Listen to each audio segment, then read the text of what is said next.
छत्रपती संभाजीनगर जिल्ह्यातील खुलताबाद तालुका येथील सुलीभंजन येथील खंडणीच्या गुन्ह्यात फरार असलेला उपसरपंच सुनील तुकाराम घुसळे याला पोलिसांनी शिताफीने पाठलाग करून मुसक्या आवळल्या आहेत। सुलीभंजन येथील उपसरपंच असलेला सुनील घुसळे हा यापूर्वी 2 वेळेस तडीपारही होता।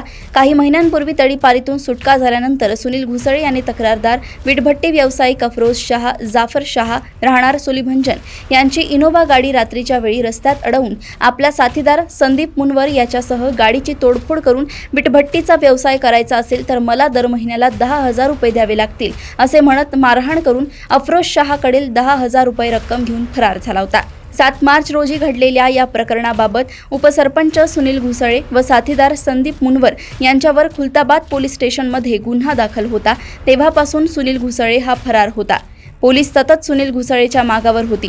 पोलिसांना मिळालेल्या माहितीनुसार सुनील घुसळे घरी दडून बसल्याचे कळताच पोलीस ठाण्याचे पोलीस उपनिरीक्षक राजेश पाटील, जमादार जाकीर शेख, किशोर गवळी, सिद्धार्थ सदावर्ते, महिला पोलीस सोनाली कुंदे यांनी 8 जुलै सकाळी सापळा रचून खंडणीखोर उपसरपंच सुनील घुसळे यांच्या घराच्या चोह बाजूने घेरा घालून सुद्धा सुनील घुसळे मागील जंगलात पळून गेला। पोलिसांनी जंगलात पाठलाग करून सुनील घुसळेच्या मुसक्या आवळून जेरबंद केलंय। सुनील घुसळे याला न्यायालयात हजर केले असता न्यायालयाने 10 जुलैपर्यंत पोलीस कोठडी सुनावली आहे।